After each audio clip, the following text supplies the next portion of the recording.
أعوذ بالله من الشيطان الرجيم. بسم الله الرحمن الرحيم. ومن أحسن قولا ممن دعا إلى الله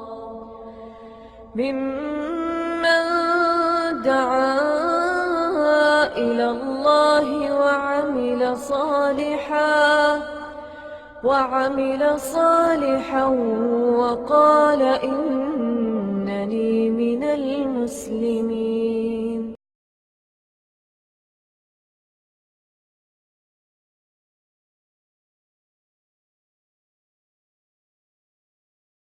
أنفسنا ومن سيئات أعمالنا من يهده الله فلا مضل له ومن يضلل فلا هادي له وأشهد أن لا إله إلا الله وحده لا شريك له وأشهد أن محمدا عبده ورسوله. أما بعد فإن خير الحديث كتاب الله وخير الهدي هدي محمد صلى الله عليه وسلم وشر الأمور محدثاتها وكل محدثة بدعة وكل بدعة ضلالة وكل ضلالة في النار. رب اشرح لي صدري ويسر لي أمري واحلل عقدة من لساني يفقهوا قولي. رب أعوذ بك من همزات الشياطين وأعوذ بك رب أن يحضرون. أعوذ بالله السميع العليم من الشيطان الرجيم. فإذا نفخ في الصور فلا أنساب بينهم يومئذ ولا يتساءلون. فمن ثقلت موازينه فأولئك هم المفلحون ومن خفت موازينه فأولئك الذين خسروا أنفسهم وفي جهنم خالدون. تلفح وجوههم النار وهم فيها كالحون. ألم تكن آياتي تتلى عليكم فكنتم بها تكذبون. قالوا ربنا غلبت علينا شقوتنا وكنا قوما ضالين. ربنا أخرجنا منها فإن عدنا فإنا ظالمون. قال اخسئوا فيها ولا تكلمون. یہ سورۃ المومنون کی آخر سے کچھ چند آیات ہیں. آیت نمبر 101 سے میں نے آغاز کیا تھا. فَإِذَا نُفِخَ فِي الصُّورِ فَلَا أَنْسَابَ بَيْنَهُمْ يَوْمَئِذٍ وَلَا يَتَسَاءَلُونَ. جب سور پھونک دیا جائے گا فلا انصاب بینہم، تو اس وقت ان میں آپس میں کوئی رشتہ داری نہ رہے گی. ولا یتساءلون، اور نہ ہی وہ ایک دوسرے سے کوئی سوال کریں گے. یہ سور پھونکا جانا بڑا معروف قضیہ ہے مسلمانوں کے یہاں. سارے جانتے ہیں کہ سور کب پھونکا جائے گا. اور حضرت اسرافیل علیہ السلام اللہ کے جو چند مشہور فرشتے ہیں ان میں سے ہیں. جبرائیل علیہ السلام جو کہ امین وحی ہیں، انبیاء رسل پر وحی لاتے رہے.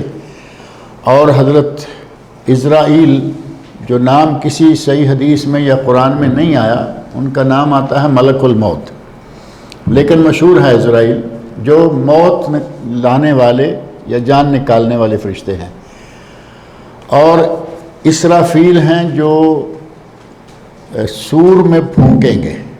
سور پھونکنے کے لیے اللہ رب العزت نے انہیں مقرر کیا، اور وہ جب سے مقرر ہوئے ہیں سور کے سامنے بیٹھے ہوئے ہیں، سر جھکائے ہوئے اللہ کے حکم کا انتظار کر رہے ہیں کہ کب اللہ مجھے حکم دے اور میں اس میں پھونک ماروں. اور یہ سور کا پھونکا جانا جو ہے وہ عموماً روایات میں 3-4 مرتبہ یا کم از کم 3 مرتبہ آیا ہے. ایک پہلا سور جو ہے وہ ہے سور الصاقہ. سور الصاقہ وہ سور جس سے لوگوں میں غشی طاری ہو جائے گی، لوگوں پر غشی طاری ہو جائے گی. جیسے ہی اس سور کی آواز، پھونکنے کی آواز آئے گی، لوگ ہوش کھو بیٹھیں گے، گویا کہ غشی کھا کے وہ سارے بے ہوش ہو جائیں گے. اور دوسرا سور ہے سور الفنا، جس کے پھونکنے پر ساری چیزیں فنا ہو جائیں گی، جو قیامت کا سور ہے، معروف ہے. اور تیسرا سور ہے پھر کہ جب لوگ دوبارہ اٹھا دیے جائیں گے، سور الانشاء، یعنی جو مرے ہوئے ہیں وہ دوبارہ اٹھا دیے جائیں گے. یہ 3 سور معروف ہیں. اور ان میں سے جو پہلا ہے اس کے بارے میں بھی کوئی زیادہ صحیح اقوال و روایت نہیں ہے.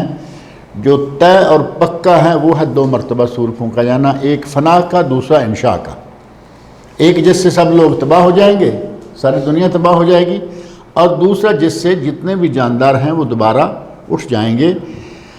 اللہ رب العزت فرما رہے ہیں فَإِذَا نُفِخَ فِي الصُّورِ فَلَا أَنْسَابَ بَيْنَهُمْ يَوْمَئِذٍ، جب سور میں پھونک دیا گیا تو اس دن کوئی رشتہ داری، نسب، حسب، نسب، رشتہ داری، تعلق داری، کوئی آپس میں رشتہ داری نہ رہے گی. وَلَا يَتَسَاءَلُونَ، اور نہ ہی وہ ایک دوسرے سے وہ کچھ پوچھیں گے. یعنی جس پہ غشی طاری ہے، جس پہ قیامت کی، محشر کے میدان کی ہولناکیاں طاری ہیں، وہ کسی سے کیا پوچھے گا. وہاں تو لوگوں کی حالت یہ ہوگی کل فراش المبثوث.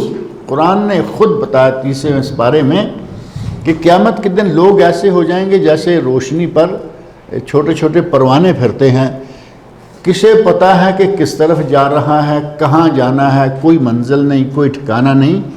لوگ اس طرح ہو جائیں گے، کون کسے پوچھے گا کہ تم کون ہو، کیا ہو. اور ایک وقت آئے گا کہ وہ ہول ذرا کچھ کم ہوگا تو پھر پہچاننا بھی شروع ہو جائیں گے. اور یہ نہیں کہ ہمیشہ وہ اسی حالت میں رہیں گے، کچھ عرصہ پریشانی کا رہے گا، اور اس کے بعد جیسے ہی کچھ پریشانی کم ہوگی ایک دوسرے کو پہچاننا شروع کر دیں گے اور ایک دوسرے سے پوچھنا شروع کر دیں گے. جیسا کہ مریدوں کے بارے میں قرآن کریم میں موجود ہے کہ اپنے پیروں سے کہیں گے کہ تم تو بڑی ڈھینگے مارتے تھے کہ ہم تمہیں پار لگائیں گے، آج ہمارا کچھ کرو. تو وہاں کوئی کسی کا کچھ کرنے والا نہیں ہوگا، سارے ایک دوسرے سے پلہ چھڑا کے بھاگ جائیں گے. یہ آغاز یا ابتدا جو ہے محشر کی، یوم محشر کی ابتدا میں کوئی کسی سے نہیں پوچھے گا، کوئی کسی کو نہیں پہچانے گا، بلکہ وہاں ہے یوم یفر المرء من اخیہ وامہ وابیہ وصاحبتہ وبنیہ. یومئذ ہر شخص جو ہے، ہر کسی کی اپنی اپنی ہی ایک شان ہوگی. بھائی بھائی سے، بھائی بہن سے، میاں بیوی سے، باپ بیٹوں سے، اولاد ماں باپ سے، وہ سارے ایک دوسرے سے جان چھڑا کے بھاگیں گے. اور لِكُلِّ امْرِئٍ يَوْمَئِذٍ شَأْنٌ يُغْنِيهِ، ہر کسی کی اپنی حالت ایسی ہوگی کہ کسی کو وہ پوچھنے کے لائق نہیں ہوگا. اور اس کے بعد جب حساب و کتاب شروع ہوگا، حساب و کتاب شروع ہونے کے لیے بھی جب یہ لوگ پریشان حال میدان محشر میں ہوں گے تو وہاں ایک وفد اٹھے گا جو کہے گا کہ کسی اللہ کے بندے، کسی پیغمبر سے کہیں کہ وہ اللہ سے ہماری سفارش کرے کہ یہ حساب و کتاب شروع ہو. جسے جنت جانا ہے جنت جائے، جسے جہنم جانا ہے اپنے ٹھکانے پہ پہنچے. یہاں نبی اکرم صلی اللہ علیہ وسلم کے علاوہ کوئی شفاعت نہیں کرے گا.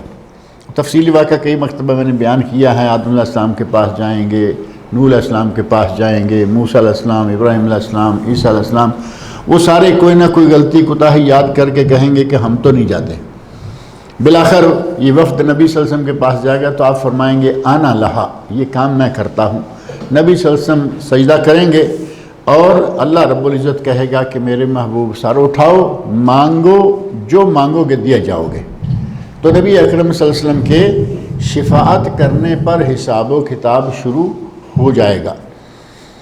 جب حساب و کتاب شروع ہو گیا تو وہاں ظاہرہ کے میزان قائم ہوگا. میزان قائم ہوگا کہ کس کی نیکیاں زیادہ، کس کی برائیاں زیادہ. اللہ رب العزت نے 2 طرح کا انتظام کیا ہوا ہے ہماری نیکیوں برائیوں کو جمع تفریق کرنے کا. ایک تو مشہور ہے کہ دائیں بائیں فرشتے بیٹھے ہیں کرامن کاتبین، دائیں کندھے پر جو نیکیاں لکھ رہا ہے، بائیں کندھے پر جو برائیاں لکھ رہا ہے. گویا کہ 2 رجسٹر سپیشل تیار ہو رہے ہیں جن میں ہماری نیکیاں اور برائیاں ہیں. بڑے بڑے رجسٹر جو ہیں وہ موجود ہوں گے. قیامت کے دن اللہ تعالیٰ کھول کے سامنے رکھ دے گا کہ دیکھو یہ نیکی تم نے کی ہے، چھوٹی سی تھی لیکن ہم نے رکھی ہوئی ہے. یہ برائی تم نے کی تھی، موجود ہے. ہر چیز اس وقت موجود ہوگی. ایک انتظام یہ ہے. اور دوسرا انتظام یہ ہے کہ اللہ رب العزت کو ہر شخص کی نیکی اور برائی، چھوٹی سے چھوٹی اور بڑی سے بڑی، ہر کسی کا علم ہے. یہ اللہ کے علم کا احاطہ ہے. لیکن اللہ رب العزت نے صرف اپنے علم پر اکتفا نہیں کیا بلکہ باقاعدہ جس کو ہم آسانی سے سمجھ لیں وہ ریکارڈ بک بھی تیار کروا کے رکھی ہوئی ہے. اور وہ ریکارڈ بک جو ہے وہ اس دن باقاعدہ کھول دی جائے گی، اور جب ریکارڈ بک کھول دی جائے گی بندہ اس میں دیکھے گا کہ چھوٹے بڑے سارے گناہ لکھے ہوئے ہیں، تو اس وقت بندہ کہے گا ما لہذا الکتاب لا یغادر صغیرۃ ولا کبیرہ، یہ کیا کتاب ہے کہ اس میں کوئی چھوٹا اور کوئی بڑا گناہ، کوئی نیکی، کوئی چیز نہیں چھوڑی گئی، اس میں ہر چیز درج ہوگی، ہر چیز جو ہے وہ لکھی ہوئی ہوگی، اور نیک لوگوں کو وہ کتاب جو ہے ان کے دائیں ہاتھ میں دی جائے گی اور برے لوگوں کو بائیں ہاتھ میں دی جائے گی۔ وہیں سے پہچان شروع ہوگی کہ کس کا کھاتا کس طرح کا ہوگا۔ اللہ رب العزت ہمیں اصحاب الیمین میں سے بنائے، ہمیں دائیں ہاتھ میں ہمارا اعمال نامہ دیا جائے۔ اب اعمال نامے کے وزن کی باری آ جائے گی۔ اللہ کے علم میں موجود ہے، اللہ نے رجسٹر کھول رکھے موجود ہیں، اب ان کی نیکیاں برائیاں تول کر سارے حساب اللہ دکھائے گا۔ بندہ کہیں کسی جگہ یہ نہ کہہ سکے کہ میرے ساتھ یہاں زیادتی ہوئی ہے۔ قرآن کریم میں ہم نے پڑھا ہے کہ اللہ رب العزت کسی قسم کا ظلم نہیں کرے گا۔ حساب و کتاب میں اتنا کلیئر، اتنا واضح مسئلہ ہوگا کہ اللہ کا اپنا علم ایک جگہ، ہماری کتاب ایک جگہ، اور پھر بندے کے سامنے جمع تفریق ہو جائے گی کہ تمہاری نیکیاں کتنی ہیں، برائیاں کتنی ہیں، تمہارے ترازو کے پلڑے کیسے ہوں گے۔ فَمَنْ ثَقُلَتْ مَوَازِينُهُ فَأُولَئِكَ هُمُ الْمُفْلِحُونَ، جس کا نیکیوں والا پلڑا بھاری ہو گیا، من ثقلت موازینہ، جس کا میزان بھاری ہو گیا نیکیوں والا، فَأُولَئِكَ هُمُ الْمُفْلِحُونَ، تو وہ فلاح پا گئے۔ اب ظاہر ہے کہ نیکی اور برائی دونوں پلڑے موجود ہیں، نیکیاں ادھر ہیں، برائیاں اس طرف ہیں۔ اگر نیکی والا جھک گیا یہ فلاح پا گیا، معنی یہ کہ برائیوں والا اٹھ گیا، اس میں برائیاں کم ہیں، نیکیاں زیادہ ہیں۔ اور یہ بھی ہماری دنیا داری کا حساب بڑا مشہور ہمیں معلوم ہے۔ آج کل تو جمہوریت ہے جس کا اندازہ لگانا بڑا آسان ہے کہ جس کے 49 ووٹ ہو گئے وہ فیل ہو گیا اور 51 والا پاس ہو گیا۔ 50-50 آ گئے تو برابر ہو گئے، لیکن 51 اور 49 والا جو ہے یہ حساب بالکل کلیئر ہو گیا کہ وہ فیل اور وہ پاس۔ میزان میں بالکل ایسے ہوگا، فَمَنْ ثَقُلَتْ مَوَازِينُهُ، جس کا پلڑا بھاری ہو گیا نیکیوں والا، فَأُولَئِكَ هُمُ الْمُفْلِحُونَ، وہ لوگ ہیں جو کہ فلاح پا جائیں گے، کامیابی پا جائیں گے۔ اب دیکھیں کامیابی پانے والوں کو اللہ قدم قدم پر ساتھ ساتھ جتاتا بھی جائے گا، اور ناکامی والوں کو بھی ساتھ ساتھ پتہ چلتا جائے گا۔ موت، پچھلے ایک درس میں میں ذکر کر رہا تھا کہ موت کے وقت سے لے کر جنت اور جہنم میں داخل ہونے تک قدم قدم پر پتہ چلے گا کہ میں کہاں جا رہا ہوں۔ موت کے وقت اگر فرشتے وہ آگے جو بڑے ڈرونے ہیں تو بات سمجھ میں آ گئی کہ کھاتا خراب ہو گیا۔ اگر وہ ڈرونے فرشتے ہیں، ان کے ہاتھ میں بدبودار کپڑے ہیں، اس میں کھینچ کے روح اس کی ڈال کے لے کے گئے ہیں، اوپر جا رہے ہیں، اوپر جانے کی اجازت نہیں مل رہی، سب سے نیچے سجین میں پھینک دی جائے گی، یہ آغاز ہو گیا۔ قبر میں گیا، اللہ رب العزت نے قبر میں بندے کے لیے دونوں طرح کا انتظام کروا رکھا ہے۔ ہر کسی کے لیے، اگر وہ اچھے لوگوں میں سے ہے تو اس کے لیے جنت کا دروازہ کھل جائے گا، برے لوگوں سے ہے تو جہنم کا دروازہ کھل جائے گا۔ نبی صلی اللہ علیہ وسلم اشارہ ہیں کہ قبر حفرۃ من حفر النار اور روضۃ من ریاض الجنہ، قبر یا تو جہنم کے گڑھوں میں سے ایک گڑھا ہے یا جنت کے باغوں میں سے، باغیچوں میں سے ایک باغیچہ ہے۔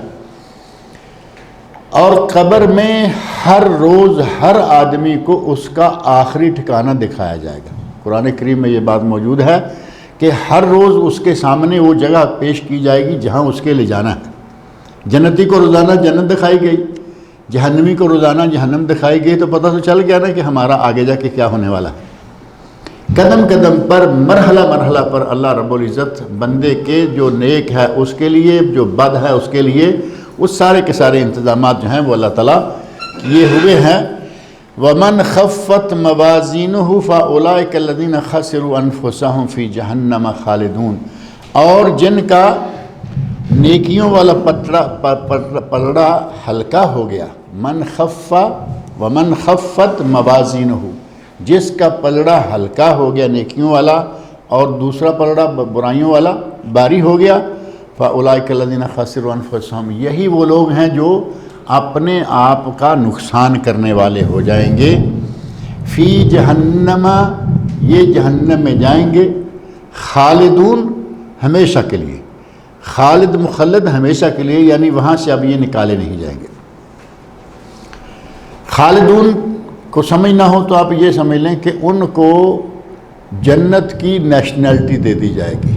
اب ہمیں تو خطرہ رہتا ہے نا کہ آج آؤٹ ہوئے، کل ہمارا اقامہ ختم ہو گیا، یہ ہو گیا وہ ہو گیا، اور جسے نیشنلٹی مل گئی اقامہ اور یہ وہ سارے معاملات ختم. اللہ رب العزت جنت کا اقامہ دے دے گا، نیشنلٹی دے دے گا کہ آج کے بعد تمہیں یہاں سے نکلنا نہیں. اور نیشنلٹی کینسل بھی ہو جاتی ہے. کبھی کبھی ایسا ہوتا ہے کہ باہر کے ملک کا آدمی نیشنلٹی لیے ہوئے ہے اور کرمنل نکل آیا، جرائم پہ جرائم کرتا چلا جا رہا ہے، اس کی نیشنلٹی کینسل کر کے وہ پرانا پاسپورٹ تھماتے ہیں، کہتے ہیں کہ اپنے ملک میں جاؤ. وہاں ایسا بھی نہیں ہوگا. وہاں جنت والا جنت میں گیا اور ہمیشہ کے لیے اس کے پرانے کھاتے ختم. البتہ جہنم والے کے لیے الگ الگ قسم کا انتظام ہے. ایک آدمی جہنم میں گیا، اس کی تھوڑی سی نیکیاں کم ہوئی تھیں برائیوں سے، تھوڑی نیکیاں کم ہوئی تھی، تھوڑا سا جھٹکا اس کو جہنم کا دیا جائے گا، نکال کے جنت میں داخل کر دیا جائے گا. حتیٰ کہ نبی صلی اللہ علیہ وسلم فرماتے ہیں کہ جس کے دل میں ذرہ بر بھی ایمان ہے، جس کے دل میں ذرہ بر بھی ایمان ہے اور اس نے پورے خلوص کے ساتھ ایک مرتبہ بھی کلمہ توحید پڑھا ہے، اس کو بالآخر اللہ جہنم سے نکال لے گا اور جنت میں ڈال دے گا. اس کا معنی یہ ہوا کہ پکی نیشنلٹی کافر اور مشرک کو ملے گی جہنم کی. مسلمان مومن چاہے گناہ گار ہی کیوں نہیں، سزائیں بھگت کر کیوں نہیں، ایک نہ ایک دن جہنم سے نکال لیا جائے گا اور جنت میں داخل کر دیا جائے گا. تلفح وجوہہم النار، جہنم میں ہوں گے تو ان کے چہروں کو آگ جلسا رہی ہوگی. تلفح، آگ جلسا رہی ہوگی. اللہ رب العزت نے یہاں ان کے چہروں کو آگ جلا رہی ہوگی. آگ چہروں کو جلسا. اب چہرے کو آگ لگی ہوئی ہے اور آدمی جہنم میں ہے تو باقی حصہ کہاں جائے گا؟ چہرہ چونکہ جسم کا اشرف ترین اعلیٰ ترین حصہ ہوتا ہے، جب چہرہ جل رہا ہوگا تو باقی جسم بالاولیٰ جل رہا ہوگا. اللہ رب العزت نے صرف چہرے کا ذکر کیا، سارا جسم اس کے تابع ہے. اور جس کا چہرہ جل جائے یا کسی وجہ سے آپ سمجھیں کہ کوئی ایکسیڈنٹ ہو گیا، چہرہ خراب ہو گیا، تو سارا جسم ہی سمجھے خراب ہو گیا. اور پردے کے مسائل میں یہ بات ذکر کی جاتی ہے کہ اگر عورت چہرہ نہیں ڈھانپتی تو باقی کا ڈھانپا ہوا جسم بھی اس کا جو ہے وہ کوئی خاص کام کا نہیں ہے، کیونکہ جمال کا حسن کا مرکز چہرہ، سارے جسم کا سردار چہرہ جب وہی ننگا ہے تو باقی جسم جو ہے وہ ناپنے سے چہرہ پردہ مکمل نہیں ہوگا. اللہ رب العزت نے چہرے کو جلانے کا کہا کہ چہرہ جلسایا جائے گا. آگ ان کے چہروں کو جلسا رہی ہوگی، معنی یہ کہ ان کا سارا جسم ہی جلس رہا ہوگا آگ میں. وہم فیہا کالہون، اور وہ وہاں بد شکل پڑے ہوئے ہوں گے. کالح، بد شکل. اصل میں لغوی اعتبار پر کالح ہوتا ہے کہ اگر کسی کے ہونٹ کٹ جائیں، دانت ننگے ہو جائیں تو کیسی خوفناک سی شکل بن جائے گی. آدمی مرا پڑا ہے اور دانت سارے نظر آ رہے ہیں، ہونٹ وغیرہ کوئی نہیں. دانتوں کا پردہ تو ہونٹ ہیں، اگر ہونٹ نہ ہوں اور آدمی بھی پڑا ہوا ہے تو کیسا خوفناک ہوگا. جہنم میں آگ کے نتیجہ میں آگ جب جسم کو جلسا رہی ہوگی تو جسم کا گوشت اور چمڑا سکڑ کر ختم ہو جائے گا، دانت ننگے ہو جائیں گے. اس وقت وہ بد شکل حالت میں جہنم میں پڑے ہوئے ہوں گے. اللہ رب العزت ہمیں جہنم سے محفوظ رکھے. اللہ نے فرمایا تلفح وجوہہم النار، جہنم کی آگ ان کے چہروں کو، ان کے جسموں کو جلسا رہی ہوگی. وہم فیہا کالحون، اور وہ اس میں بد شکل پڑے ہوئے ہوں گے. الم تکن آیاتی تتلا علیکم، کیا تم پر میری آیات تلاوت نہیں کی جاتی تھی؟ ان سے سوال ہوگا کہ میرے انبیاء آتے رہے، میرا کلام تمہیں سناتے رہے، تمہیں میری آیات پڑھ پڑھ کے سناتے پہنچاتے رہے. فَكُنْتُمْ بِهَا تُكَذِّبُونَ، اور تم انہیں جھٹلاتے رہے. میرے انبیاء نے آ کے میرا پیغام دیا، میرے انبیاء نے آ کے میرا کلام تم نے سنایا، اور تم نے اس کلام کو ماننے کی بجائے اس کا انکار کیا، اسے جھٹلایا، اس کا نتیجہ یہ ہے کہ آج تم یہاں پڑے ہوئے ہو۔ قالوا ربنا غلبت علینا شقوتنا، کہتے ہیں کہ اے اللہ ہم پر ہماری بدبختی غالب آ گئی۔ اب غالب کیا آیا تھا دنیا میں؟ بدبختی یہاں کس چیز کو آدمی خود کہے گا کہ میری بدبختی مجھ پہ غالب آ گئی؟ دنیا میں جتنی لذات اور شہوات ہیں آدمی ان میں کھو گیا، دین چھوڑ گیا، اللہ کو، آخرت کو، موت کو بھول بیٹھا۔ نتیجہ یہ ہوا کہ دنیا کی بھول بھلیوں میں، عیاشی اور ہر طرح کی لذتوں میں کھو گیا۔ لذتوں میں کھویا ہوا نہیں پتہ اذان ہوئی، نہیں پتہ جماعت کھڑی ہے، نہیں پتہ نماز کا وقت ہے، نہیں پتہ حج آنے والا ہے، نہیں پتہ رمضان آ گیا ہے۔ ان لذتوں میں اور شہوت میں کھوئے ہوئے انسانوں کا منظر آپ بھی دیکھتے رہتے ہیں، اور آج دنیا میں بے شمار ایسے لوگ ہیں رمضان کا پتہ نہیں، اسی طرح کھاتے پیتے نظر آئیں گے۔ حج آیا، زکوٰۃ کا موسم آیا، سارے موسم آتے اور جاتے رہتے ہیں، وہ ایک ہی طرح کے رہتے ہیں۔ ایسے لوگوں کا پھر اللہ رب العزت نے آخری ٹھکانہ بھی تو بتانا ہے۔ انہیں کہا جائے گا کہ تمہارے پاس میری آیات آتی رہیں، تم پر میری آیات پڑھی جاتی رہیں، فَكُنْتُمْ بِهَا تُكَذِّبُونَ، تم انہیں جھٹلاتے رہے، تو وہ اس وقت وہاں جا کے اعتراف کریں گے، قالو کہیں گے ربنا غلبت علینا شقوتنا، اے اللہ ہم پر ہماری بدبختی غالب آ گئی تھی، یعنی ہم نے برائیاں کی، نیکیاں چھوڑ دیں، راہ صراط مستقیم، راہ حق سے ہٹ گئے، اور ہم نے بدراہی اختیار کر لی، وَكُنَّا قَوْمًا ضَالِّينَ، اور ہم گمراہ قوم تھے، راہ راست سے ہم ہٹے ہوئے تھے، ہم گمراہ تھے، اور اسی کا نتیجہ ہے کہ ہم بدبختی میں مبتلا رہے، اور اسی بدبختی میں وہ بدبختی ہم پہ غالب رہی۔ غلبت علینا شقوتنا، ربنا غلبت علینا شقوتنا، اے ہمارے رب ہم پر ہماری بدبختی غالب آ گئی تھی۔ اب وہاں سے وہ اپنے رب سے درخواست کرتے ہیں، کہتے ہیں ربنا اخرجنا من ھذا، اے اللہ ہمیں یہاں سے نکال۔ اب جو حال وہاں کا ہوگا، سارا جسم جہنم میں ہے، آگ جل رہی ہے، جسم جل رہا ہے، بد شکل ہوا پڑا ہے، گوشت جل رہا ہے، چمڑا جل رہا ہے، اور اللہ تعالیٰ نے فرمایا کہ اوپر کا چمڑا جلے گا پھر نیا کر دیں گے، پھر جلے گا نیا۔ یہ نہیں کہ ایک مرتبہ جل گیا اور ختم ہو گیا، ایک مرتبہ جل کے ختم ہو گیا تو سزا ختم ہو گئی۔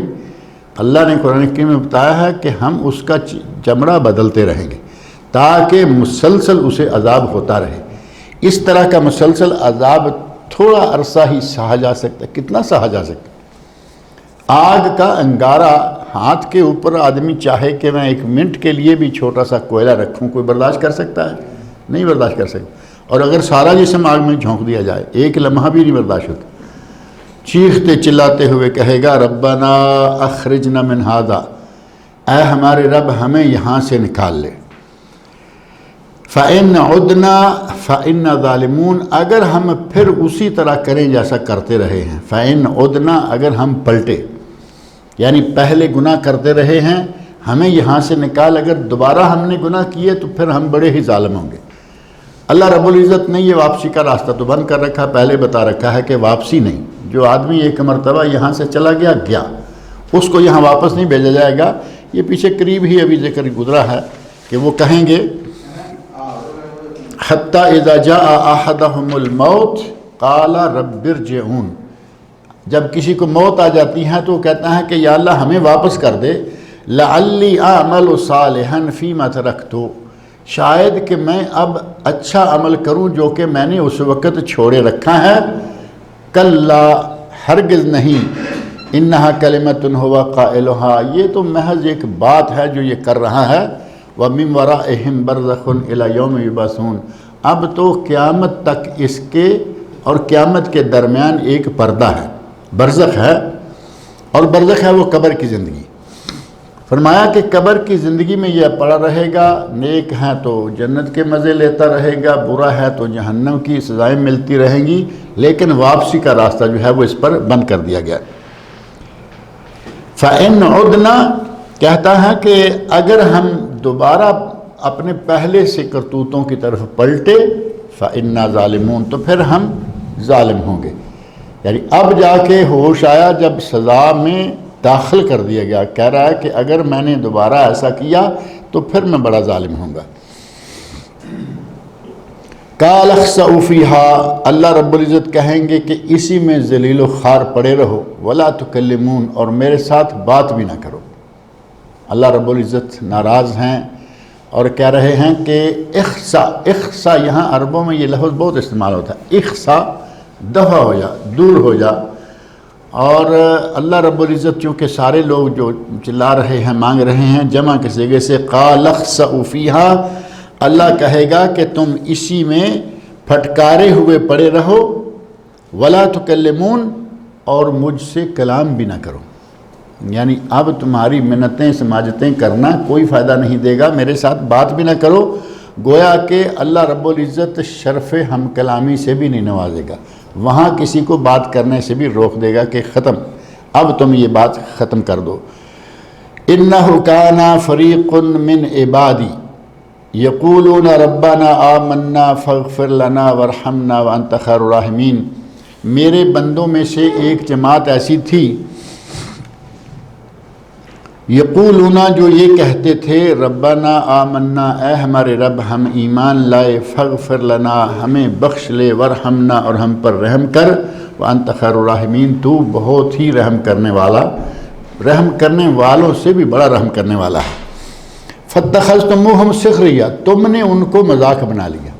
یعنی اللہ فرما رہے ہیں کہ دنیا میں میرے لوگ تھے، میرے بندے تھے جو نیکیاں کرتے تھے اور میری تابع فرمانی کرتے تھے، وہ جب سنتوں پہ عمل کرتے تم ان کا مذاق اڑاتے تھے، وہ شریعت پہ عمل کرتے تم ان کا مذاق اڑاتے تھے۔ آپ دیکھیں دنیا میں یہ چل رہا ہے، داڑھی رکھ لیں مذاق شروع ہو گیا، نماز پڑھنے لگے مذاق شروع ہو گیا، جی نمازی ہو گئے، سو چوہے کھا کے حج کو جانے لگا، اور شلوار صحیح پہن لیں۔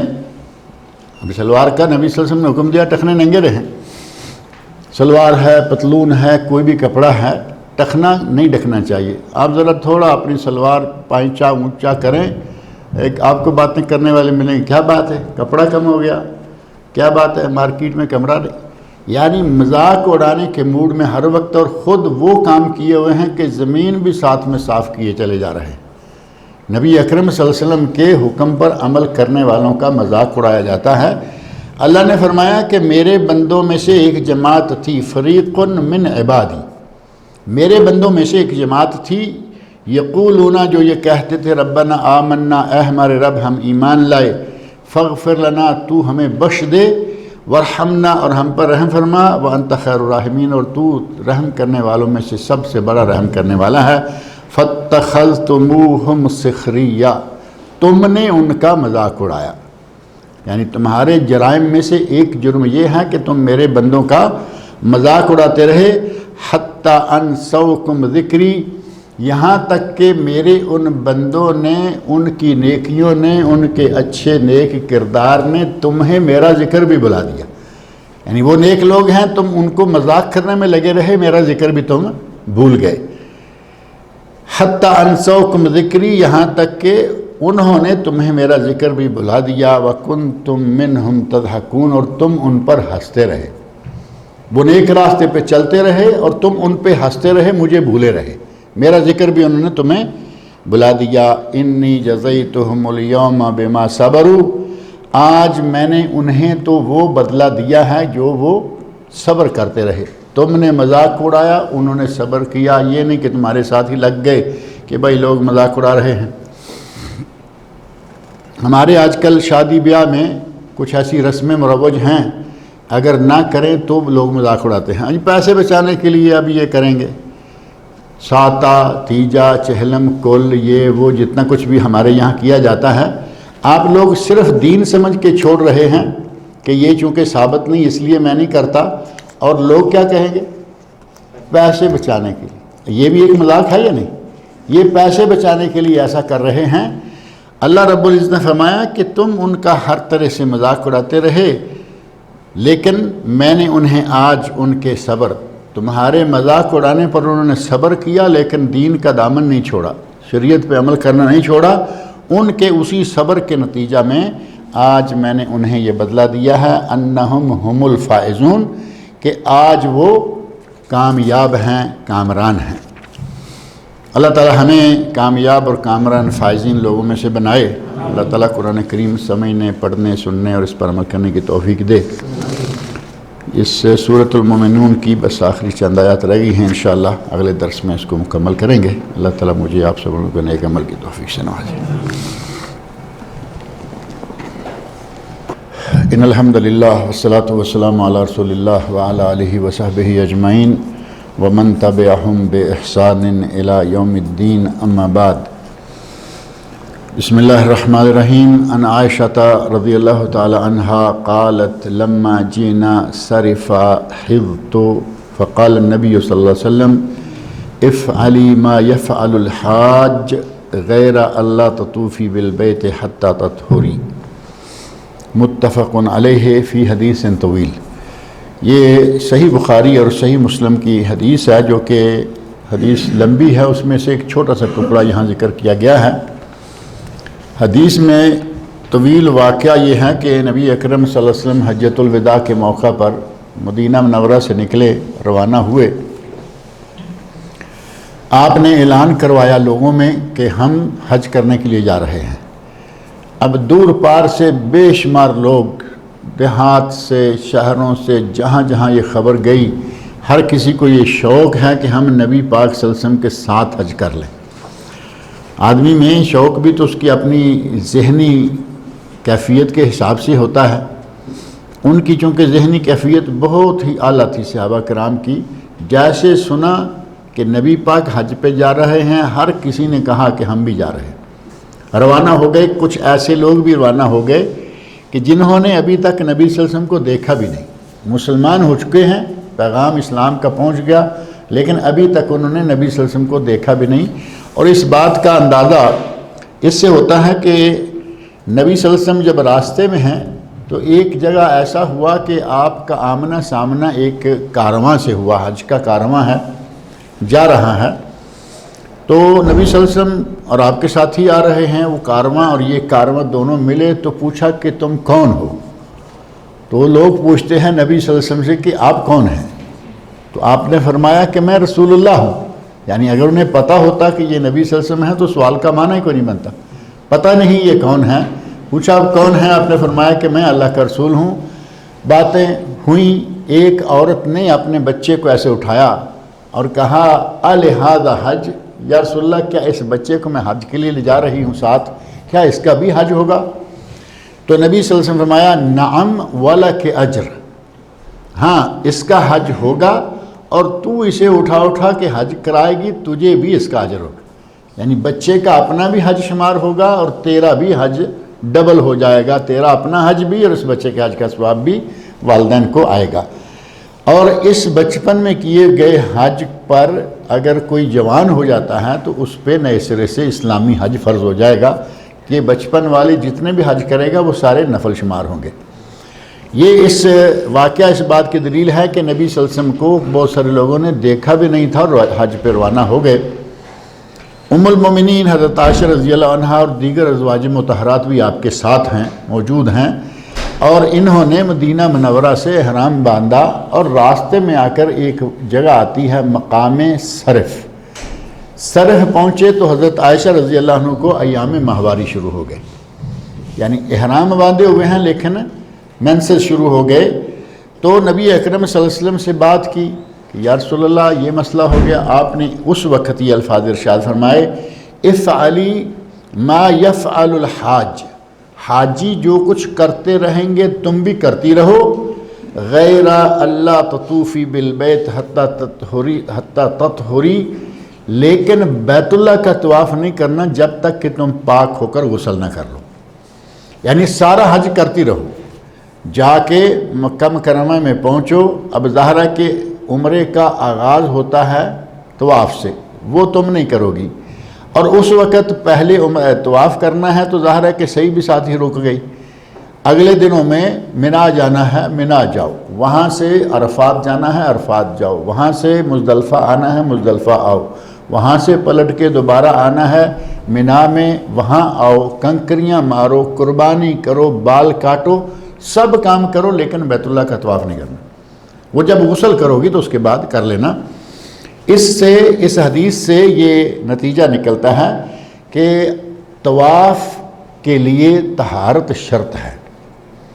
اب منا، مزدلفہ، عرفات، قربانی، بال کٹانا، ذکر، اذکار، تلبیہ سب کر رہے ہیں، صرف طواف نہیں کرنا۔ آج چونکہ صفا مروہ بھی طواف والی جگہ کے اندر شامل ہو گئی، اس وقت تو صفا مروہ الگ تھی، اگر کوئی طواف کر لیتا، وضو ٹوٹ جاتا یا کچھ بھی ہو جاتا، عورت کو مینسز شروع ہو جاتے تو وہ صحیح کر کے فارغ ہو جاتی، کیونکہ وہ حرم سے باہر حصہ تھا، مسجد حرام سے الگ تھا۔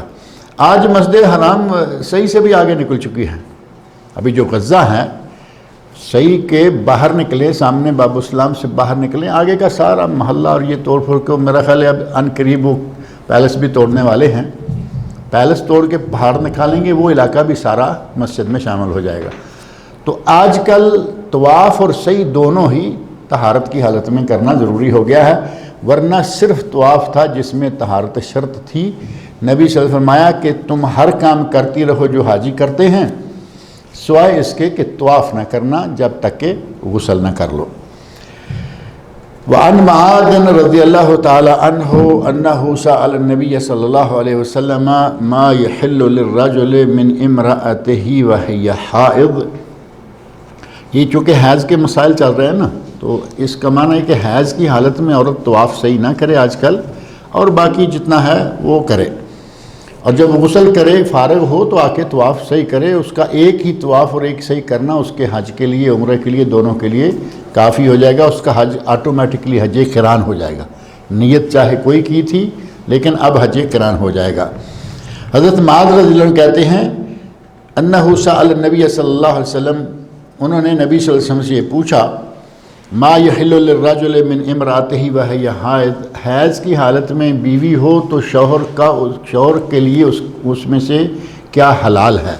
یہودیوں کا ذکر پچھلے درس میں ہوا کہ وہ اپنی بیوی کو حیض کی حالت میں بالکل الگ تھلگ کرتے تھے، کھاتے نہیں تھے، پیتے نہیں تھے، قریب تک نہیں رہتے تھے، اس کی رہائشی گویا کہ الگ کر دیتے تھے۔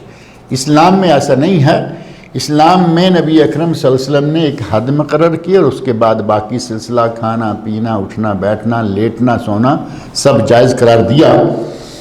تو کہتے ہیں کہ میں نے پوچھا کہ مرد کے لیے اپنی عورت سے جب کہ وہ حیض کی حالت میں ہو کیا جائز ہے، تو آپ نے فرمایا ما فوق الازار، جو ازار ہے یا تہبند ہے یا پائجامہ کہہ لیں، شلوار کہہ لیں، اس کپڑے کے علاوہ باقی کا جسم، یعنی مباشرت کرنے، ملنے جلنے، اٹھنے لیٹنے بیٹھنے میں کوئی حرج نہیں ہے۔ اس حدیث میں ما فوق الازار یہ لفظ ہیں، اور یہ ابو داود کی حدیث ہے، اس کی سند کو ضعیف قرار دیا گیا ہے، جبکہ اس سے زیادہ صحیح سند کی روایت پہلے ایک گزر چکی ہے، جس میں نبی صلی اللہ علیہ وسلم نے فرمایا کہ تمہارے لیے حائضہ عورت سے ہر چیز جائز ہے۔ صحیح مسلم کی حدیث ہے، اصنعوا کل شیء۔ وہاں جب یہ کہا گیا کہ یہود جب عورت حائضہ ہو جاتی تو وہ اس کے ساتھ کھاتے پیتے تک نہیں تھے، کھانا پکانا تو دور کی بات ہے، اس کے ساتھ کھاتے بھی نہیں تھے، تو نبی صلی اللہ علیہ وسلم فرمایا اصنعوا کل شیء الا النکاح، جماع کے علاوہ باقی سارا تمہارے لیے جائز ہے، یعنی مباشرت کرنا، لیٹ جانا، بغل گیر ہو جانا، بوس و کنار جس کو کہتے ہیں، وہ سب جائز ہے۔ تو اس حدیث میں اس سے بھی زیادہ ایریا مقرر کر دیا کہ ازار کے نیچے جتنا حصہ آتا ہے اس کو چھوڑ کر، تو اس کا معنی یہ ہوا کہ صحیح مسلم کی حدیث جو ہے وہ چونکہ سند کے اعتبار سے بھی زیادہ صحیح ہے، اور اسی پر اہل علم کا قول یا عمل بھی ہے کہ جماع کو چھوڑ کر باقی عورت کے ساتھ جو بھی ممکن ہے وہ کیا جا سکتا ہے حیض کی حالت میں، اور نہ اسے کمرے سے نکالا جائے، نہ بستر سے الگ کیا جائے، نہ گھر سے الگ کیا جائے، نہ کھانے پینے سے، صرف یہ ہے کہ اس کے ساتھ جماع کرنا جائز نہیں ہے۔ وعن ام سلمۃ رضی اللہ تعالی عنہا قالت كانت النفساء تقعد على عهد النبي صلی اللہ علیہ وسلم بعد نفاسها 40 يوما، رواہ الخمسۃ الا النسائی واللفظ لأبی داود۔ ابو داود، ترمذی، ابن ماجہ اور مسند امام احمد 4 حدیث کی کتابوں میں یہ حدیث موجود ہیں۔ اسی طرح مستدرک امام حاکم میں بھی ہے، اور وہاں تھوڑے سے الفاظ مختلف ہیں۔ حضرت ام سلمہ جو کہ نبی صلی اللہ علیہ وسلم کی بیوی ہیں، اور حضرت ام سلمہ رضی اللہ عنہ نبی صلی اللہ علیہ وسلم کی زوجیت میں کیسے آئیں، آپ کے علم میں واقعہ ہوگا، بڑا مشہور واقعہ ہے۔ ابو سلمہ رضی اللہ عنہ نبی صلی اللہ علیہ وسلم کے رشتہ دار ہیں، پھوپھی ذات غالباً بھائی ہیں، تو یہ ان کی بیوی تھیں، اور ان کا میاں بیوی کا آپس میں بہت اچھے تعلقات تھے۔ ابو سلمہ فوت ہوئے، نبی صلی اللہ علیہ وسلم اس وقت گھر میں موجود ہیں، آپ نے ان کی آنکھیں بند کیں، فوت ہوتے آنکھیں بند کر دیں، اور آنکھیں جو کہ کھلی ہوئی تھی، آپ نے فرمایا کہ جب آدمی کی روح نکل کر اوپر جاتی ہے تو آنکھیں پیچھا کرتی ہیں، یعنی کھلی رہ جاتی ہیں اور سانسیں ختم ہو جاتی ہیں۔ آپ نے آنکھیں بند کی اور چیخ و پکار شروع ہوئی، تو آپ نے فرمایا کہ کوئی ایسا لفظ کوئی نہ کہے جو بد دعا ہو اپنے لیے، کیونکہ اس وقت فرشتے موجود ہوتے ہیں، وہ بھی آمین کہتے ہیں۔ کوئی بد دعا کرے گا اور فرشتے آمین کہیں گے تو لگ گئی، نقصان ہو گیا۔ اور حضرت ام سلمہ رضی اللہ عنہ کو جو آپ نے اس وقت دعا سکھلائی وہ تھی انا للہ و انا الیہ راجعون، اللہم اجرنی فی مصیبتی واخلف لی خیر منہا۔ ہر چیز اللہ کے لیے ہے، انا للہ و انا الیہ راجعون، ہم بھی اللہ کے لیے ہیں، اللہ کی طرف ہی جانے والے ہیں۔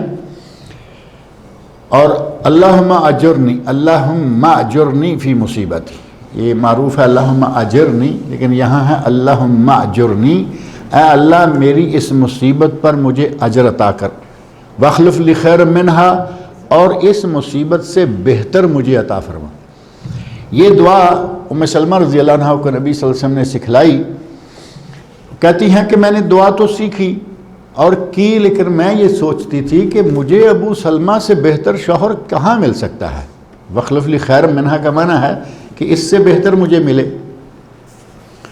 مجھے اس وقت اس دعا کے صحیح ہونے کا یقین ہوا کہ تھوڑے عرصے کے بعد، یعنی 4 مہینے 10 دن تو عدت کے ہیں، گزرنے کے بعد مجھے نبی صلی اللہ علیہ وسلم کا پیغام نکاح آ گیا اور آپ نے مجھ سے نکاح کر لیا۔ تو مجھے پتہ چلا کہ واخلف لی خیر منہا کیسے، یعنی دنیا کے سب سے عظیم انسان کی بیوی بن گئی، جن کے مقابلے میں ابو سلمہ رضی اللہ عنہ چاہے کچھ بھی ہیں، صحابی ہیں، کہاں صحابی کہاں نبی، اور وہ بھی امام الانبیاء والرسل۔ فرمایا کہ تب مجھے پتہ چلا کہ میں ان کی بیوی بن گئی۔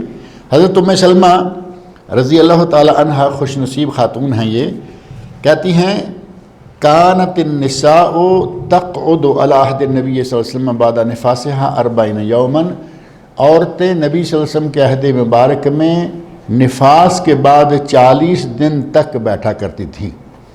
نفاس یعنی جو بچے کی ولادت، ڈلیوری کے بعد بلیڈنگ ہوتی ہے، جو خون جاری ہوتا ہے، وہ نفاس۔ 3 خون میں نے پہلے ایک دن ذکر کیا تھا، حیض، نفاس اور استحاض۔ عورت کو 3 قسم کے خون سے واسطہ پڑتا ہے، حیض جو ماہانہ ہے، استحاضہ جو مسلسل ہے، اور نفاس جو کہ بچے کی ولادت کے بعد، ڈلیوری کے بعد شروع ہوتا ہے۔ یہاں حدیث میں 40 یومن آیا کہ آخری حد 40واں دن ہوتی تھی، آخری حد۔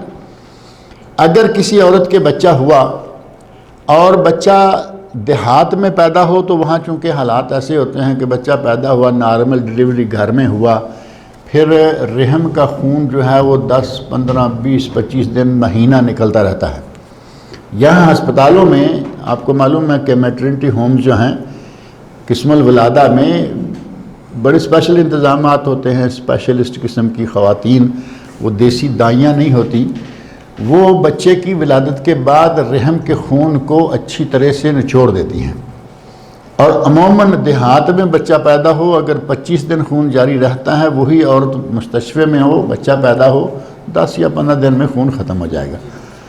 اب جب خون ختم ہو گیا تو نفاس ختم ہو گیا، یعنی 40 دن حد ہے آخری، 15ویں دن ختم ہو گیا، نفاس ختم، 20ویں دن، 25ویں دن، 30ویں دن، 35ویں دن۔ یہ نہیں کہ اب چونکہ 35 ہو گئے ہیں تو چلے 5 دن اور بیٹھ لیتی ہوں، نہ، جس دن خون بند ہو گیا نفاس ختم ہو گیا، اسی دن غسل کرے، نماز روزہ میاں بیوی سب ایک دوسرے کے لیے جائز ہو جائیں گے۔ یہ ہے حد اور اگر 40 دن پورے ہو گئے اور خون اب بھی جاری ہے تو پھر 40ویں دن غسل کرے. اس سے آگے جتنے دن خون چلتا رہے گا وہ استحاضہ میں چلا جائے گا کہ یہ بیماری ہے جو کہ شیطان کے چوکے کے نتیجہ میں خون جو ہے وہ رس رہا ہے. لہذا ہمارے یہاں پاک و ہند میں بڑا مشہور ہے بچے کے ولادت کے بعد جو کیا کہتے ہیں چھلا، ایک چھلا تو چلا لگاتے ہیں نا کچھ جماعتوں والے، اور ایک عورتیں یہ چھلا ہوتا ہے کہ بچے کے ولادت کے بعد 40 دن وہ باہر نہیں جا سکتی، وہ یہ نہیں کر سکتی، وہ نہیں کر سکتی، اس کی چارپائی کی چھت کے اوپر کچھ کانٹے رکھیں گے، نیچے چھری رکھیں گے.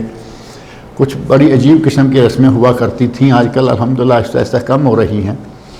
جیسے جیسے کچھ علم پھیل رہا ہے یہ چیزیں کم ہو رہی ہیں، چونکہ یہ خرافات قسم کی باتیں. چھت کے اوپر کانٹے رکھے ہیں کہ نیچے چونکہ بچے والی عورت ہے، چھوٹا بچہ ہے، کچھ ہو اوپر سے کوئی گزرے ہی نہیں. تو یہ باتیں اب آہستہ آہستہ ختم ہو گئی. گھر سے باہر 40 دن نہیں جا سکتی. یہاں بچہ ہی باہر پیدا ہوتا ہے ہسپتال میں تو کہاں نہیں جائے گی، وہاں سے پھر اٹھا کے دوسرے دن، تیسرے دن، 5ویں دن گھر میں لاتے ہیں. تو یہ رسمیں آہستہ آہستہ اسی طرح ٹوٹتی جا رہی ہیں. اللہ کرے کہ ساری ختم ہی ہو جائیں، خالص شریعت جو ہے وہ رہ جائے.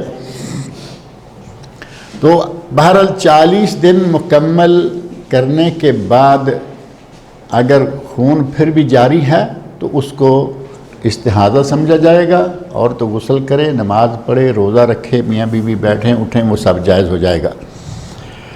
ابو داود میں کچھ الفاظ یہ بھی ہیں وَلَمْ يَأْمُرْهَا النَّبِيُّ صلی اللہ علیہ وسلم بِقَضَاءِ صَلَاةِ النِّفَاسِ، عورتوں کو نفاس میں چھوڑی ہوئی نمازیں قضا کرنے کا نبی صلی اللہ علیہ وسلم نے حکم نہیں دیا.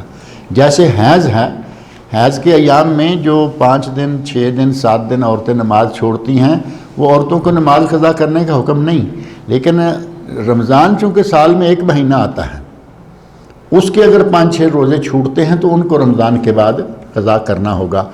اسی طرح وہی حکم نفاس کا ہے کہ نمازیں چھوٹیں 40 دن 20 دن 15 دن ان کو قضا کرنے کا حکم نہیں، لیکن ان کے دوران اگر روزے چھوٹ جائیں گے تو وہ بھی چونکہ سال کے بعد آنے والا عمل ہے، لہذا روزے جو ہیں وہ رکھے جائیں گے.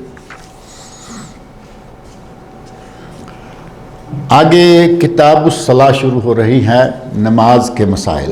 اور نماز جیسا کہ ہمیں معلوم ہے توحید و رسالت کے اقرار کے بعد اسلام کے جو 5 ارکان ہیں ان میں سے سب سے اہم ترین رکن ہے.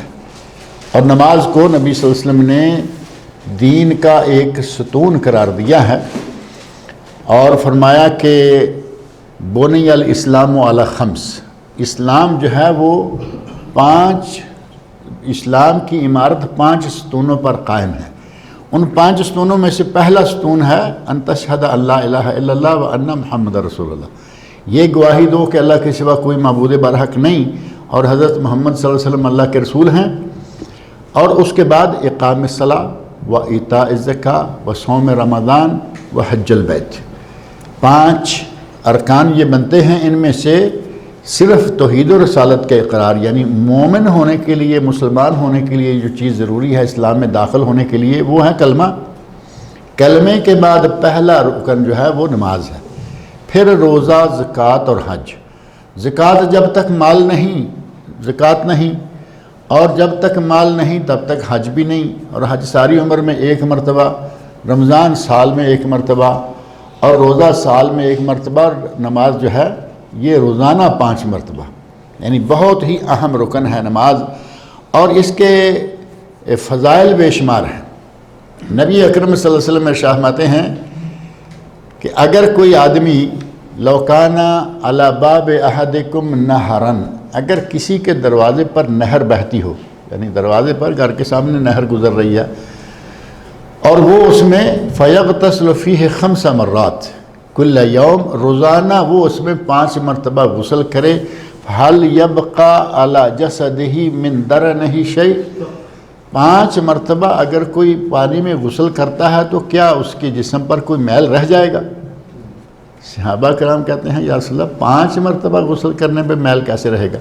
فرمایا اسی طرح ان 5 نمازوں کی مثال ہیں کہ یہ انسان کا روحانی غسل ہے اور جب آدمی 5 مرتبہ روحانی غسل کرے گا تو اس کا کوئی گناہ اس کے جسم پہ نہیں رہ جائے گا، یعنی گناہوں سے پاک کرنے والی چیز۔ اور مومن کی معراج، بندہ اللہ کے ساتھ باتیں کرتا ہے، ایاک نعبد و ایاک نستعین، شروع سے لے کر ہی سارا سلسلہ جو ہے وہ اللہ کے ساتھ گفتگو مناجات کا ہوتا ہے، اور اس کے بے شمار مسائل ہیں۔ پہلی امتوں پر بھی نماز رہی، پہلے نبیوں پر بھی نماز رہی، اور ہمارے لیے بھی نماز جو ہے وہ فرض کی گئی ہے۔ اس کے متعلقہ چونکہ بہت سارے مسائل ہیں، نماز کے اوقات کیا ہیں، نماز کی کیفیت کیا ہے، نماز کی ادائیگی کا طریقہ کیا ہے، اور خاص طور پر نماز کی ادائیگی کا مسئلہ جو ہے وہ بہت اہم ہے۔ نبی اکرم صلی اللہ علیہ وسلم کا صحیح بخاری شریف میں ارشاد موجود ہے، غالباً 360 یا 630 نمبر حدیث ہے صحیح بخاری میں، صلو کما رأیتمونی اصلی، تم اسی طرح نماز پڑھو جس طرح مجھے نماز پڑھتے ہوئے تم نے دیکھا ہے۔ یعنی اگر نماز ہماری نبی صلی اللہ علیہ وسلم کے بتائے ہوئے طریقے کے مطابق ہوئی تو پھر وہ نماز ہے، اور اگر ہم نے اپنے امام، اپنے استاد، اپنے بھائی، اپنی پھوپھی، اپنے چچا، اپنی خالہ، جیسا کہ ہمارے رواج ہے کہ جو اپنے بڑوں کو دیکھتے آئے اسی پہ چلتے آئے، اگر اسی طرح کریں گے تو وہ پھر نماز نہیں ہوگی، وہ ایک عادت ہوگی۔ عادتاً بڑوں کی طرف سے جو عادتیں آئیں ہم نے یہ بھی اختیار کر لی۔ اگر اپنی نماز کو صحیح سنت کے مطابق ادا کرنا ہے تو پھر ہمیں دیکھنا ہوگا کہ قرآن و سنت میں اس کے احکام کیا ہیں۔ قرآن کریم میں اللہ رب العزت نے کم و بیش 80 مرتبہ وضاحت النص، دلالت النص اور اشارت النص، یہ 3 نص کی قسمیں ہیں۔ ان پوری قسموں میں 80 مرتبہ کے قریب اللہ نے فرمایا ہے کہ نماز پڑھو، لیکن نماز پڑھنے کا طریقہ قرآن کریم میں نہیں ہے۔ وہ طریقہ کہاں سے لینا ہوگا؟ وہ طریقہ حدیث شریف سے ملے گا، حدیث شریف سے وہ ساری کیفیت سیکھنا ہوگی۔ اگر ایک مثلا یہیں پہ ہم مسائل اب پڑھیں گے انشاءاللہ، نماز کے مسائل آئے، اس میں ایک مسئلہ آ گیا جو میں نے کبھی پہلے سنا بھی نہیں اور میں نے کبھی اس پہ عمل بھی نہیں کیا، بلکہ اس کے الٹ میں اپنے باپ دادے کو کرتے ہوئے دیکھتا آ رہا ہوں۔ خاتون ہے، اس نے دیکھا کہ میری ماں، میری خالہ، میری پھوپھی، میری چچی ایسے کرتی تھیں۔ بندہ ہے وہ بھی کہتا ہے کہ چاچا، تایا، ماموں ایسے کرتے تھے، ابا حضور بھی ایسے ہی کرتے تھے، تو یہ کہاں سے مسئلہ آ گیا؟ اب یہ کہاں سے آ گیا؟ یہاں اگر آ کے پھر وہ جڑ جائے کہ نہیں، جو میرے بزرگ کرتے تھے میں تو وہی کروں گا، تو یہ کون سا شیوا ہو جائے گا؟ مشرکین مکہ والا۔ انہیں جب نبی صلی اللہ علیہ وسلم نے آ کے توحید سکھلائی تو کہنے لگے یہ کیا آ گیا ہے، ہم تو وہی کریں گے جو ہمارے باپ دادا کرتے ہیں، ما وجدنا علیہ آباءنا، ہم تو وہی کریں گے جو ہمارے ماں باپ کرتے رہے۔ اگر ہمیں بھی اسی طرح مسائل سن کر پتہ چلے کہ یہ مسئلہ صحیح بخاری مسلم میں تو ٹھیک ہے لیکن یہ ہمارے باپ دادا ایسے کرتے تھے، ہم تو وہی کریں گے، مشرکانہ کاروائی ہے۔ ہمیں چاہیے کہ اپنی نمازوں کو صحیح کر لیں۔ مجھ میں غلطی ہو سکتی ہے، حدیث رسول کو سامنے پا کے آپ اپنا وہ غلطی نکالو۔ ہم حدیث کو الٹا سیدھا کرنے کے چکر میں رہتے ہیں، اپنے آپ کو سیدھا کرنے کے چکر میں نہیں ہوتے۔ آج ہی کسی نے مجھے ایک چھوٹا سا کیا کہیں میسج بھیجا، اس میں تفسیر ابن کثیر کا ذکر ہے۔ لاہور میں دارالاشاعت نے تفسیر چھاپی ہے ابن کثیر، اور اوپر باہر ٹائٹل میں یہ جگہ جو ہے یہاں لکھا ہے کہ اس میں جو ابن کثیر جو ہے اس کے بارے میں کہا گیا کہ سب سے بہترین، تمام تفسیروں سے بہترین تفسیر یہ ہے، اور بعد والے جتنے لوگ ہیں انہوں نے اسی سے لیا۔ ٹائٹل کے الفاظ ہیں کہ بعد والوں نے اسی سے لے کے اپنی تفسیریں لکھی، اور یہ بات کسی حد تک نہیں بلکہ بہت بڑی حد تک صحیح ہے۔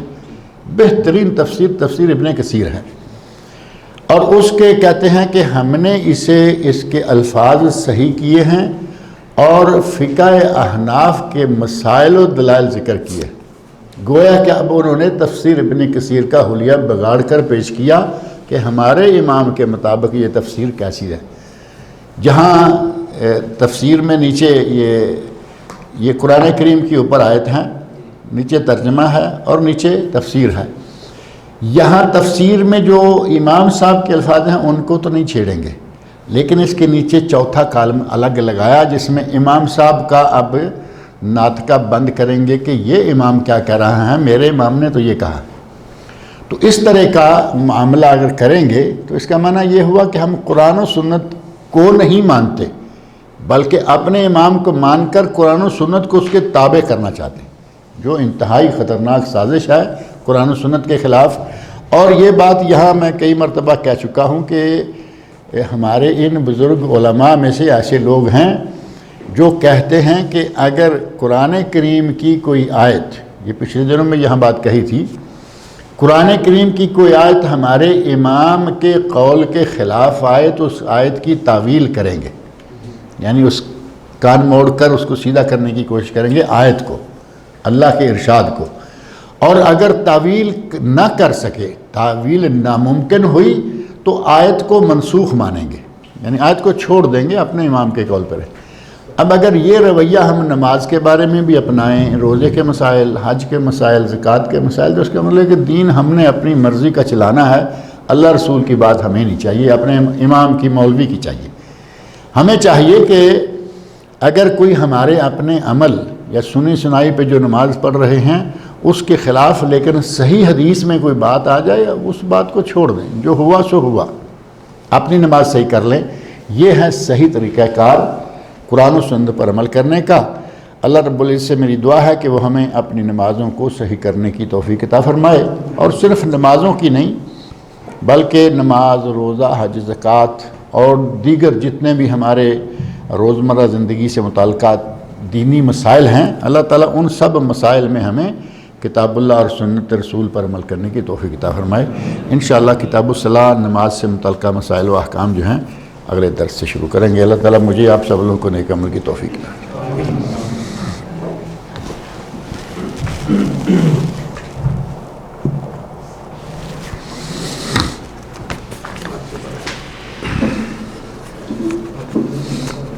یہ کل دینا تھا، وہاں لاتے ہیں جہاں کا سوال نہ ہو۔ بہرحال یہاں مختصر سا اس کا جواب دیتے ہیں۔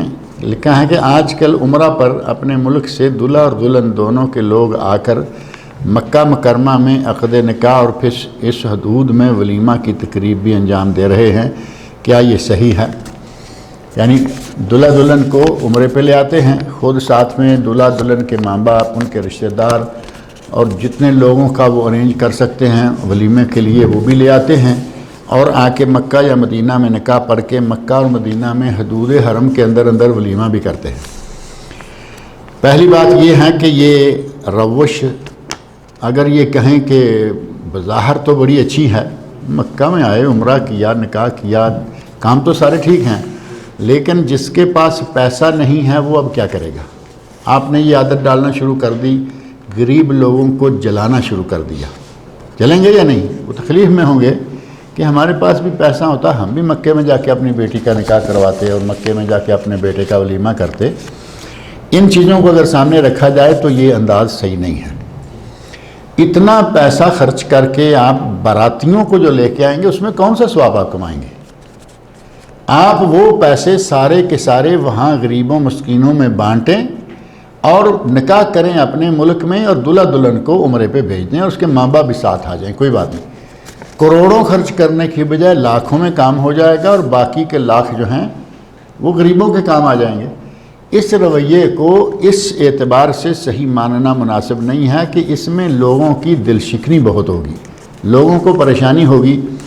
کئی لوگ ایسے ہیں، ایک بات یہاں لگے ہاتھوں وہ بھی ذکر کروں، کئی لوگ ایسے ہیں کہ ہوٹل میں کھانا کھائیں گے تو آگے دسترخوان رکھا ہوا ہے بڑا سا، اور اس پہ 5-10 قسم کے الگ الگ کھانے پڑے ہوئے ہیں، اور فوٹو بنا لیا کہ یہ ہم 2 لوگ یہاں کھانا کھانے لگے ہیں، سیلفی بنائی، کھانا بھی آ گیا، دونوں جو کھانا کھانے بیٹھے ہیں وہ بھی آ گئے، اور کہاں؟ فیس بک پہ، سیدھا فیس بک کے ڈال دی۔ اب فیس بک پہ کچھ لوگ ایسے بھی ہیں کہ فیس بک تو اتنا مہنگا کام نہیں رہا، تو آج کل عام ہے ہر گھر میں، ان لوگوں کے گھروں میں بھی ہے جن کو ایسا کھانا نصیب ہی نہیں ہے، تو کیا آپ ان پہ کون سا احسان کر رہے ہیں کہ آپ نے اتنے اچھے کھانوں کا فوٹو بنا کے بھیج دیا تاکہ لوگ بیچاروں کے اپنے گھروں میں بیٹھے منہ میں پانی بہتا رہے؟ آدمی کو دوسروں کے احساسات کا بھی خیال کرنا چاہیے، دوسرے کے جذبات کا خیال کرنا چاہیے۔ آپ کو اللہ نے دیا ہوا ہے، کھائیے، کوئی بات نہیں، لیکن کھا کر دوسروں کا منہ کیوں چڑھاتے ہیں؟ آپ کھا کر دوسروں کو پریشان کیوں کرتے ہیں؟ آپ کھائیے جتنا کھا سکتے ہیں۔ تو یہ بہت سارے لوگوں کے آپ دیکھیں گے کھانے کی فوٹو، دسترخوان کی فوٹو، اور پھر کبھی کبھار کوئی کسی نے کچھ شادی وادی کی چلو ڈال دی، نارمل کھانا کھایا اور ساتھ ہی فوٹو کھینچا اور ساتھ ہی ڈال دیا فیس بک کے۔ آج کل میڈیا نے بہت سے نئے نئے طریقے ایجاد کر رکھے ہیں لوگوں کی دل آزاری کے۔ جس آدمی کو کل کوئی منہ نہیں لگاتا تھا، آج وہ اپنی لمبی لمبی تقریریں میڈیا میں ڈال دیتا ہے۔ کل تک اسے کوئی منہ لگانے کو تیار نہیں، آج کوئی مجبور ہیں لوگ، کیونکہ میڈیا میں آیا ہوا ہے، کھولتے ہیں وہ آگے وہ نکل جاتے۔ تو میڈیا میں خیر بھی بڑی ہے اور شر کا بھی یہ بہت بڑا ذخیرہ لیے ہوئے ہے۔ اس میڈیا کو استعمال کرنے کے لیے بہت احتیاط کی ضرورت ہے، اور اس انداز کو ہمارے نزدیک اختیار کرنا کہ دلہا دلہن اور باراتی اور یہ اور وہ اتنے لمبے اخراجات کر کے آپ نکاح ایک ایسی رسم ہے کہ محلے میں نکاح ہوا، نبی صلی اللہ علیہ وسلم کو علم نہیں ہے۔ آپ نے واقعہ سنا ہوگا، نبی سے بڑا دنیا میں کوئی انسان ہے؟ محلے میں نبی صلی اللہ علیہ وسلم موجود ہیں، مکہ کے اندر ہی موجود ہیں یا مدینہ کے اندر موجود ہیں، اپنے شہر میں نبی ہیں اور صاحب نکاح کر کے آئے، نبی صلی اللہ علیہ وسلم کو پتہ ہی نہیں، یعنی نبی صلی اللہ علیہ وسلم تک بتانا ضروری نہیں سمجھا کہ نکاح کے لیے ان کو ہی لائیں۔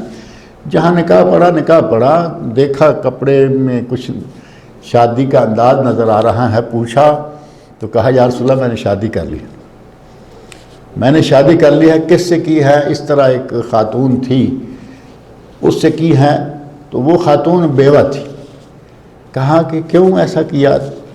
کنواری سے کرتے، تم اس سے کھیلتے، وہ تم سے کھیلتی، مطلب کہ نوجوان تھے، تم بھی نوجوان۔ تو کہا کہ نہیں، مجھے اپنے پتہ نہیں ان صحابی کے بھائی ہیں، بھائی بہنیں ہیں چھوٹے یا کیا ہیں، جن کی پرورش کے لیے ایک سمجھدار خاتون چاہیے تھی، لہذا میں نے اس سے نکاح کیا ہے، اپنے کھیلنے کے لیے نہیں بلکہ بچوں کے لیے کیا ہے۔ تو نبی صلی اللہ علیہ وسلم کی موجودگی میں آپ کو اطلاع دینا ضروری نہیں سمجھا گیا۔ نکاح اتنی سادہ تقریب ہے، مطلب یہ کہ اتنی سادہ تقریب ہے کہ ضروری نہیں ہے کہ آپ ملک کے بڑے عالم کو نکاح کے لیے لائیں۔ نبی سے بڑا عالم کون ہوگا؟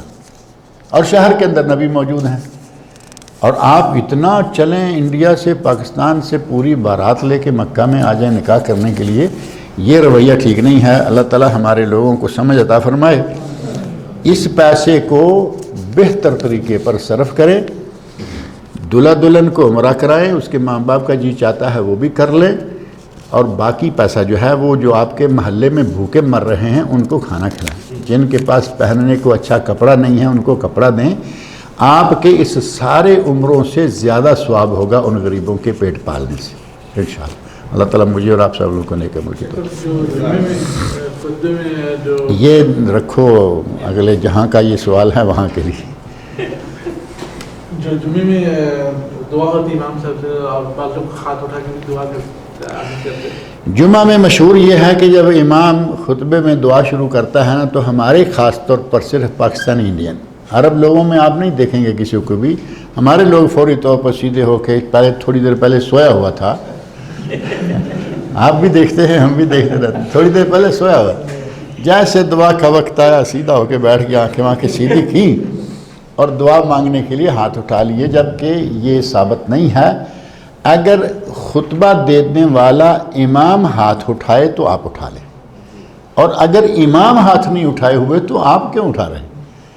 ایسا موقع ہے کہ خطیب کو ہاتھ اٹھا کے دعا مانگنی ہوتی ہے، اور مانگتے ہیں کبھی کبھی، کوئی خاص دعا ہوتی ہے، بارشوں کی دعا مانگنے کے لیے ہاتھ اٹھا لیتے ہیں، یا کبھی کوئی ظالم حملہ آور ہوتا ہے ہاتھ اٹھا لیتے ہیں۔ آپ ہاتھ اٹھائیے، امام انہیں اٹھائے ہیں آپ بھی اٹھائیے، جب امام نہیں اٹھاتا تو مقتدی نہ اٹھائیں۔ ہمارے یہاں پاکستانی انڈین مقتدی اسپیشل ہوتے ہیں، وہ سو کے اٹھتے ہی پھر ہاتھ اٹھا لیتے ہیں اور ساتھ ہی پھر نماز میں کھڑے ہو جاتے ہیں، وضو کرنے کی ضرورت نہیں سمجھتے، کیونکہ ان کے نزدیک اتنا سونا تو وضو توڑتا نہیں نا، ان کا وضو تو تب ٹوٹے جو 2-4 گھنٹے سو کے اٹھیں، اب جمعہ تو اتنا لمبا ہوتا ہے۔ اللہ تعالیٰ ہمیں ہدایت عطا فرمائے. ہمارے عجیب و غریب قسم کے کام رہتے ہیں. جی کوئی کچھ فرمانے لگا تھا. جو دعا میں سردی بولتے ہیں بعض آمین آمین کہیں آرام سے، کوئی حرج نہیں. وہ چونکہ دعا مانگ رہے ہیں اس میں آمین کہیں، لیکن اس میں زور لگانے کی ضرورت نہیں ہے. آمین کہتے جائیں، ہاتھ اٹھانے کی ضرورت نہیں ہے، اور آمین کہنے میں کوئی حرج نہیں، چونکہ آپ دعا مانگ نہیں رہے، اس کی دعا پہ آمین کہہ رہے ہیں. اور جہاں تک تعلق ہے دعائے قنوت کا، راستے میں سعید بھائی کہہ رہے تھے کہ ہم تو ساری دعائے قنوت پہ آمین آمین کرتے رہتے ہیں، اور سعودی کہیں کہیں سبحانہ کا کہتے ہیں. تو بات صحیح ہے کہ ہمارے پاک و ہند میں تو یہی مروج ہے، اور پاک و ہند میں کیا دنیا بھر میں ہم جہاں کہیں بھی جاتے ہیں ہم اپنا طریقہ کار ساتھ لے کے جاتے ہیں. امام کہتا ہے اللہم اہدنا فیمن ہدیت، ہم کہتے ہیں وعافنا فیمن عافیت، وتولنا فیمن تولیت، وبارک لنا فیما اعطیت، وقنا شر ما قضیت. یہاں تک ہم آمین کہتے جائیں. آگے امام نے کہا تبارکت ربنا وتعالیت آمین. حالانکہ امام نے کہا ہے کہ اللہ بہت برکتوں والا، بڑا عالی شان ہے، اس پہ آمین والی کیا بات ہے. اب یہاں کہیں سبحانک تبارک ربنا وتعالیت انک تقضی ولا یقضی علیک. تو فیصلے کرتا ہے، تیرے خلاف کوئی فیصلہ نہیں کر سکتا. ہم کہہ رہے ہیں آمین. یہاں سبحانہ کا کہنا چاہیے انک تقضی ولا یقضی علیک فإنہ لا یذل من ولیت ولا یعز من عادیت. یہاں بھی ہے کہ جسے تو عزت دے اسے کوئی ذلیل نہیں کر سکتا، جسے تو ذلیل کرتے اسے کوئی عزت نہیں دے سکتا. یہاں آمین نہیں، یہاں سبحانک کہیں. تو یہ کلمات ہیں 4 تقریباً جن پہ سبحانہ کا کہنا چاہیے. اور ہم وہاں چونکہ رٹ ایک پکی ہے ہماری کہ امام کی آواز جہاں رکے گی ہم نے آمین کہنا ہے. ہمیں اس نے کیا کہا وہ تو کبھی سوچا نہیں نا ہم نے کہ وہ امام کیا کہہ رہا ہے، کیا مانگ رہا ہے. جیسے اس کی آواز بند ہوئی ہم نے کہا آمین. ہمارا فرض بن جاتا ہے کہ ہم آمین کہیں. چاہیے یہ کہ تھوڑا سا خاص طور پر ابھی دعائے قنوت تو اتنی لمبی چیز نہیں ہے نا کہ ہم اس کو سمجھ نہ پائیں گے. اچھی طرح غور سے اس کا ترجمہ پڑھ لیں اور آپ کو پتہ چل جائے گا کہ جہاں دعا ہے، کچھ مانگا گیا ہے، وہاں آمین کہیں. جہاں اللہ کی حمد و ثنا کی گئی ہے وہاں سبحانک کہیں کہ اللہ تو واقعی پاک ہے، تجھے کہا گیا تیرے خلاف کوئی فیصلہ نہیں کر سکتا، ٹھیک ہے، تو برکتوں والا ہے، تو عالی شان ہے، ٹھیک ہے، سبحانک. آمین کا معنی ہے کہ یا اللہ ایسا ہی کر. اب ہاں تو کچھ مانگا نہیں گیا تو ایسا ہی کیا کر گیا. لہذا کوشش کریں کہ آج سے ہی نیت کر لیں کہ دعائے قنوت، اب رمضان بھی قریب ہے، دعائے قنوت سیدھی کر لیں کہ کہاں آمین کہنا ہے اور کہاں سبحانک کہنا ہے.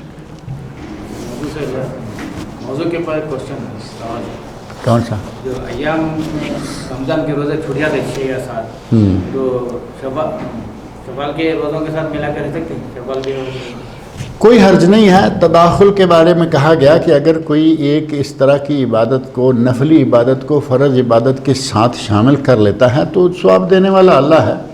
لیکن اصل تو یہی ہے کہ شوال کے روزے 6 الگ ہیں اور رمضان کے کسی کے 5 چھوٹیں، 6 چھوٹیں، 7 چھوٹیں، 10 چھوٹیں، وہ الگ ہیں. اگر الگ الگ رکھے تو وہ بہت ہی افضل ہے. 6 یہ رکھے، 5 6 وہ رکھے.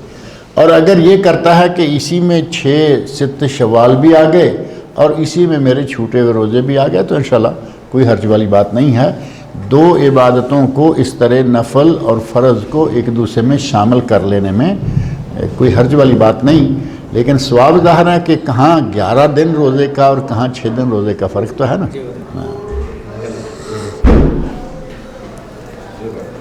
اللہ تعالیٰ عمل کی توفیق عطا فرمائے.